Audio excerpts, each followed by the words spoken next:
Hello and welcome. You are listening to the Gay with God podcast, a safe place for us to share our stories and support one another. How long did we know? What challenges did we face? Did we lose our faith? When did we find our way back home? Or are we still searching?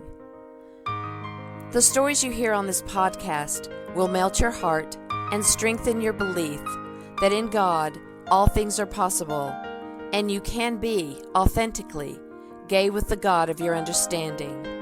I am your host, Midge Noble, and I am very honored that you are here. Good morning, everybody, and welcome back to the Gay with God podcast. I am your host, Midge Noble, and I thank you so much for continuing to support and share and subscribe to the Gay with God podcast. And I also commend to you that if you want to know more about my backstory, if you're just getting to know me, I did write a memoir, Gay with God, Reclaiming My Faith, Honoring My Story, which talks about my journey of not knowing who I was and who my authentic self was as a child, and having to come way late into my 30s, well, just around right at 30, to find out that I was in fact gay. And back then it was gay or lesbian, and queer was the bad word. And now queer we celebrate. And I love how we can continue to evolve and move forward in our lives. So check out my memoir, Gay with God, Reclaiming My Faith, Honoring My Story. And also, if you have a story, if you have a coming out faith journey story that you would like to share, I would love to hear it and honor it, and I would love to book you as a guest. So when you go to our show page at empoweredmidge.podbean.com, you'll see the show notes from today, but you'll also see links to connect with me, and one of those links is to be a guest on the Gay with God podcast. We just hit our 200th episode from Gay with God. A previous podcast I had done called Empowering Awakened Hearts did not get counted in those 200 episodes. So I've done over 200 episodes as a podcaster. However, just with Gay with God, we hit 200. And we are working on going from 20,000 downloads up to 30,000. And so I thank you so much for continuing to download and share this so that other people will download and we will continue to get the word out.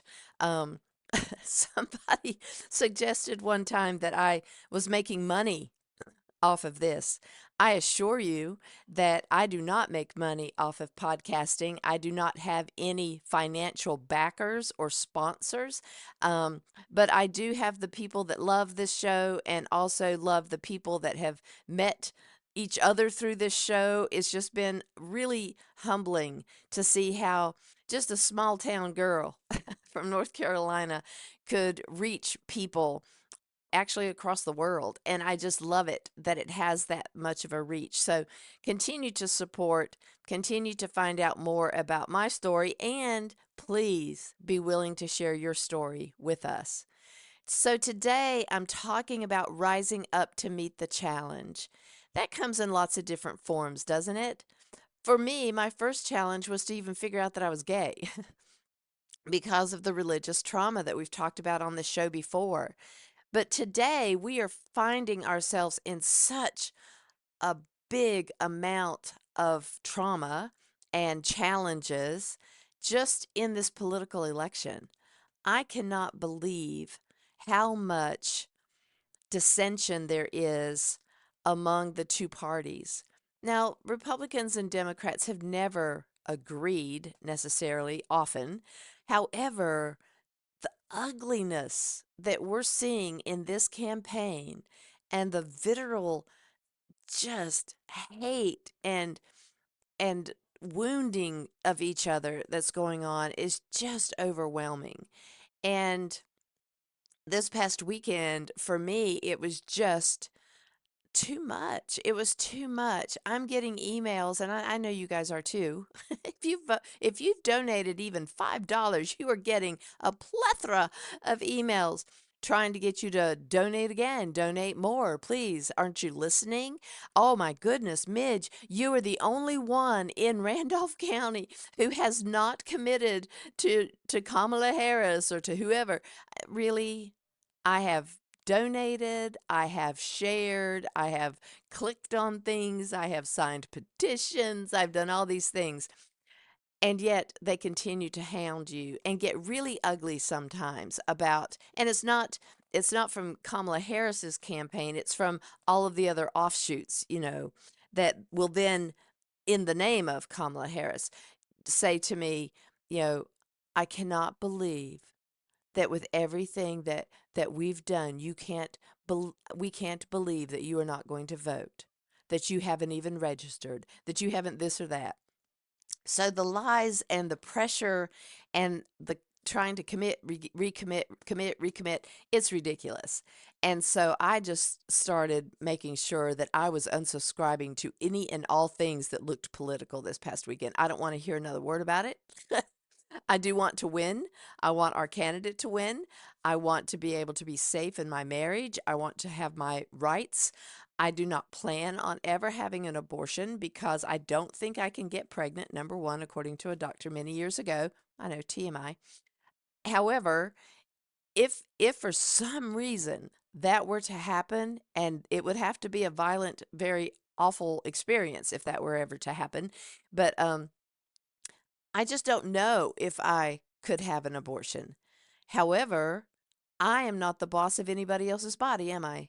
And neither should the government be. So I support every woman's right to her own choice in health care, whatever that covers.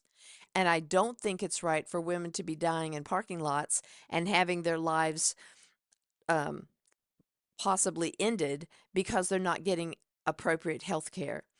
So I stand for equality, equity, compassion, vision. I want sound vision and clarity on where we're going to go from here and how we're going to get there. I stand for all people to have the basic human rights as everybody else. I don't think there should be a hierarchy. I know we're always going to have rich and we're always going to have poor, and I guess we'll always have a middle class, but it should not be this far between everybody. And I don't believe that we are coming together as a country. If anything, since 2016, we are far divided from that. So the challenge for us now to rise up, if we're to rise up to meet this political challenge as a queer community and as brothers and sisters in authenticity, we have to understand how important that is, that we do that for everybody, not just the queer community, but also for those in our queer community who are out and proud, and those who are proud and not out. I was proud of myself when I finally figured it out, although scared to death because of the religious trauma. However, I couldn't be forced to tell everybody right away because it was a very scary, threatening thing. I was working in the school system. That was a big no-no in the school system. As a matter of fact, I left the school system after 8 years of serving and never thought I would leave. I thought I would always be in the school system. However, in the county I was working in at the time, they were looking for gay people to demote and to make it impossible for them to want to serve, and that they would then, quit. And so that led me to another place to serve. However, if someone had forced me to come out during that time and make it super, super public the way I am now, I am my brand. I'm gay with God just as how I live my life. My memoir is gay with God. My business is gay with God. So I am my brand, and I'm comfortable at this point to be out, although getting more and more less comfortable because of the hatred that's coming from those who are following Trump, and from those who are in the far right Christian nationalists, not Christian people who want to just cleanse the world of everybody. So the first way that we need to rise up is that we have to get honest about who we support. Because if we're supporting someone who can maybe just make the rich richer and move everybody to a white land, country, whatever. I mean, that's one, none of us are probably completely white. We were all immigrants to begin with because the Native Americans were the only owners of this land at the time, if you want to call it owning. But we are not all purely just white. So I just don't understand why we would support someone who wants to cleanse the world of people who are all immigrants. And I don't understand why we can't be honest about the fact that we would not survive as a country without people willing to come to this country and do the jobs that we must feel too high and mighty to do. So, people complaining about someone else taking their job, it's really not about someone taking their job. It's about you don't want any other job than the job you may be going for. Or you may not want to work in a field under horrible climate conditions.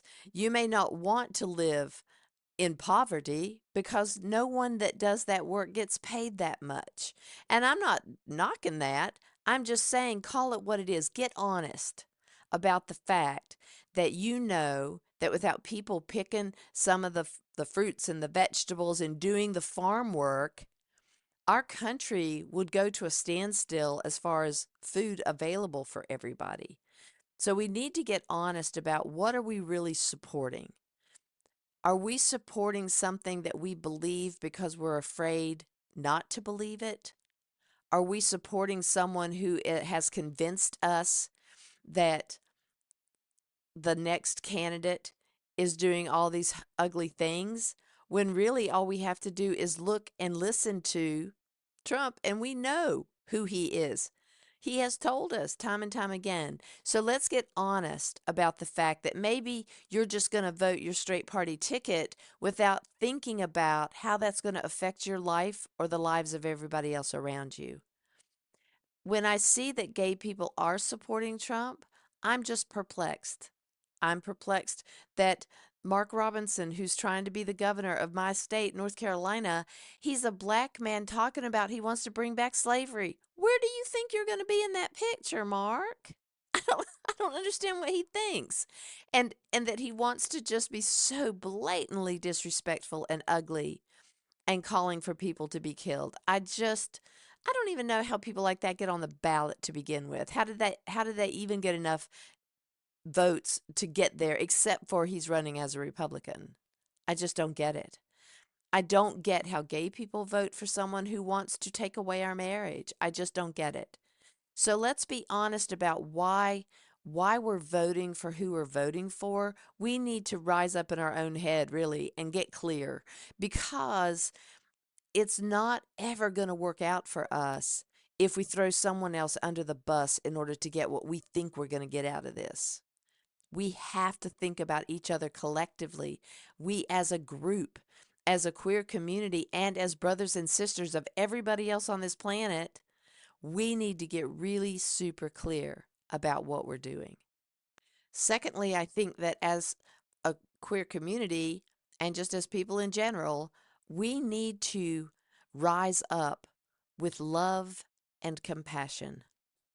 And I know that's hard to say because there are times, especially this past weekend, that I wasn't feeling the love for a lot of people. I really wasn't.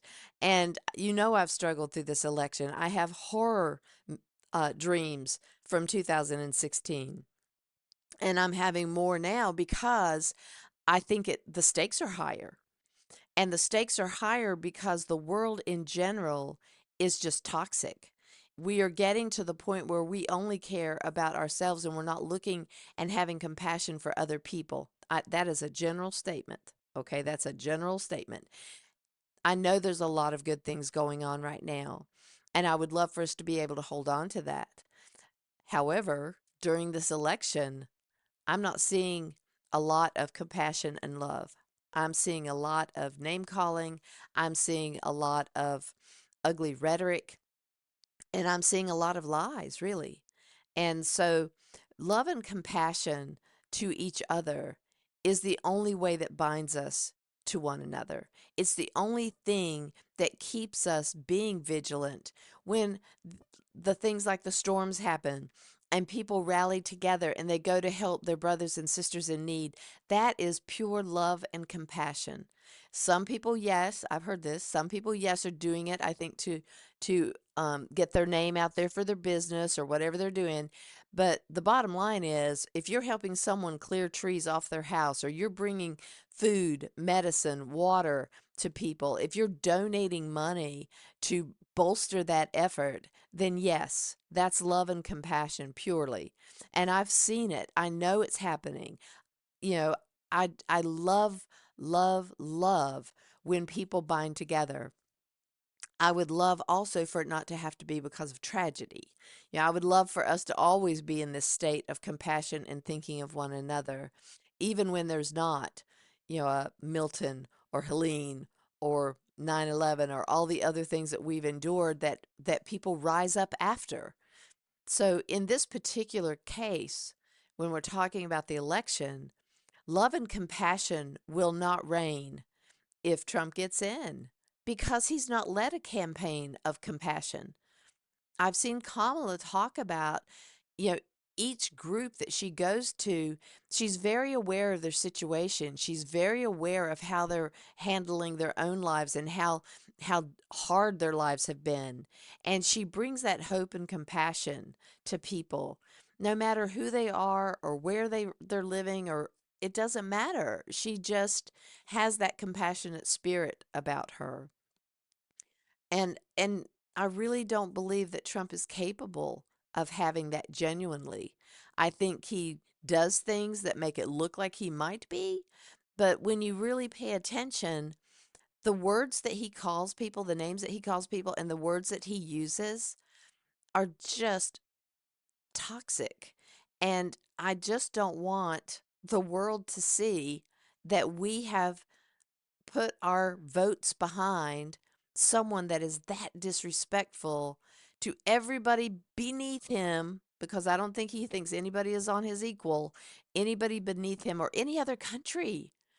The things he says about other leaders and other countries, and I just don't trust that and we saw this in 2016, so I don't trust it now, and I saw it happen before, that we lost very good working relationships with countries because of his reign for starting in 2016. That's when it started, where people started doubting our ability to be the country of compassion and honor. And now we don't have that same kind of name, although it got better, through the Obama years, and it got better with Biden. But it's just scary to me that he can absolutely wipe away the credibility that the United States has. The one thing that we do have, and we continue to always have, is resilience. Now, some people will say, I don't know how to be resilient. If you don't know how to be resilient, you and I need to have a conversation. Go to my show page and find how to connect with me, and let's have a conversation. Because resilience is that inner oomph that we have, that inner oomph where we can rise up after we've been kicked down. And that comes from either our own rejection of ourself, it comes from the rejection of others, and it comes from fear. Fear can immobilize us and keep us in a place of complacency, in a place of not knowing, and a place where we don't believe that we're worth anything. Resilience is when you start to pick yourself up even though you're not thinking you're ready. Because we're never like, ooh, today's a great day, I'm going to go be resilient. No, it's a choice that you make even before you feel it. You make the choice to stop being in the place that you are, whether that's a place of unworthiness or fear, or just, feeling like you don't know what to do. Resilience is finding that next step, just one step of maybe saying a mantra, or getting into coaching, or finding someone you can talk to, or praying from your bed. in your tears and your feeling of unworthiness. It's just making a choice to not stay where you are emotionally and to find that one thought, that one feeling, that one little nugget that you can hold on to so that you don't slip any further down. That's resilience. And as you continue to find each nugget, you get stronger and stronger and stronger. And I know from personal experience that it is a very minuscule change in the beginning. And you have to hang on to that until you can get to the other side. That's why coaching is so important, because when you're not able to do it for yourself, someone else can coach you through those nuggets and be supportive and be with you in the places of not moving forward and being able to hold space for you as you continue to journey through that. Resilience is something I think some people naturally may have within them, but I'm not sure that we all really have it. I think we do it. And it's different for everybody what they hold on to get them through. During these catastrophic times of our life right now, the thing we need more than anything else is the knowledge that we can rise up. We can meet this challenge. And as I've discussed with family members, it really is sometimes as simple as go vote. Not voting is not rising up. Not voting is allowing other people to make decisions for us. Not voting is a way to be complacent. To be resilient, you stand even outside of your party if you have to. And I told somebody the other day that if Trump was my candidate, I would be voting for Kamala on this one, because if we as Democrats had chosen somebody like Trump to run our party, I would not vote for that person. I would hopefully find that the other person is less toxic than that, and I would vote out of my party, because it's not about party for me. It's about democracy. It's about compassion. It's about moving the country forward and not going back to the 50s. I mean, I was raised up in the 50s, and as I recall, it wasn't that great for women. It wasn't that great for black people. It wasn't that great for a lot of people. And we didn't have the rights that we needed to have back then as gay people. So the queer community needs to understand that we don't have rights that are solid. We only have rights for people who believe in our rights when they're in office. And you know what Trump did in 2016 to our rights, and it's going to be worse this time.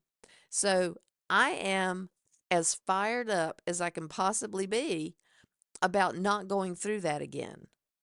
I don't choose to go through that again. I choose to rise up in honesty, love and compassion and resilience to get a new future for not only our queer community, but for every other person here, whether they want it or not right now. I want them to have it. I want them to have it because they're my brothers and sisters who have gone through the wayward side, and they don't really know what they're voting for at this point. I really don't think some people really are paying attention, and they don't know how catastrophic this is going to be. And the more I hear people who are commentators for political agendas, and they tell the people they're talking to that, Trump's economy is going to devastate us in 6 years. We're going to be out of money in 6 years. When they say that there's no way that what he's saying he's going to do is actually going to happen, as far as, building that wall, which never happened, and all the other things he says he's going to do. But the Project 2025 people who wrote the Project 2025, who don't care really about Trump at all, I really believe that they are just getting him in because they can run off of his rants. And once he's in, the 2025 project people will probably either put J.D. Vance in office, because there is that amendment that says if your leader is not competent, you can replace them with the vice president.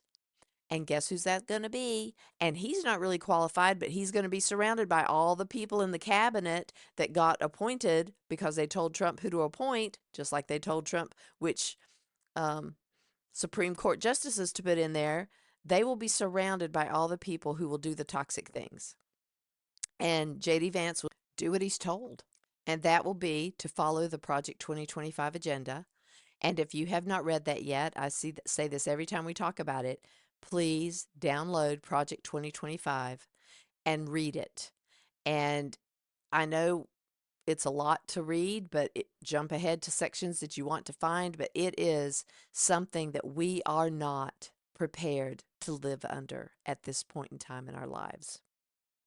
However, we have choice. We have the choice to vote. I was proudly one of the first voters in North Carolina on day one, and we went over 300,000 votes this first early voting period. And I was so proud to be among one of those 300 plus thousand people. So I'm doing all that I can do. And I encourage you, as part of the queer community, as somebody that really has a stake in how this turns out, even if you're a Republican, even if you don't want to cross party lines, please think about not only us, but think about the next generation of queer kids who will not have the books they need to read. They will not have the people out and proud in their communities, because I really think that we could be a target. And I don't want all the work that everybody before us did to get us our rights and everything we've done to continue our rights to then go away and have our kids have to start all the way over and to be in jeopardy and not to be able to get the health care they need. There is so much for our queer community to stand on that we have to be vigilant and vote in a president who can and will and does support our queer community. So there you have it, my friends. I know that I'm hitting this hard during these last few podcasts, but I am just unable to be silent when I know how much is at stake. So I want to thank you. And I really ask that you share this with people that you know and that you love, and let's get this message out there. Also, remember to stand in honesty, love, and compassion and resilience, because after all, that's how it starts and that's how it's going to have to end, that we become as resilient as possible. In that vein, you can check out the Facebook group. We're actually doing My Faith Journey tonight. If you go to the Gay with God Facebook page that I run, there's a monthly Zoom group entitled My Faith Journey, and we talk through some of these issues. We also sometimes talk about scripture, and we sometimes talk about how we're struggling or how we're surviving or how we're actually winning at being gay in a community where they think that we're toxic. So we have really great conversations. So in order to get in the group, go to the Gay with God Facebook page and ask to be a part of the group, and make sure you answer all the questions, because by answering those questions, it helps me know that you will be on the same page as far as confidentiality and integrity to be in the group. If you are listening to this podcast and are questioning whether you can be gay and be in a relationship with the God of your understanding, if you identify as LGBTQIA+, or not even sure if you're gay, God has always been within you. Even when you didn't know it, you have always been gay with God. Thank you, everybody. Stay tuned to see how you can join the Gay with God community. And as always, you are loved. I want to invite you to become a part of the Gay with God community. How can you do that? Stay connected by messaging me your thoughts and comments in the comment section under the downloads of the show on the Gay with God show page. Subscribe to this podcast wherever you listen, and share so we can increase our community outreach and be a light to those who are struggling to claim their faith. Consider being a sponsor so I can highlight your service in our community. We are all worthy of respect and a relationship with the God of our understanding. I want to thank you in advance for supporting this podcast. Together, we as a community will keep this show visible and our community stronger.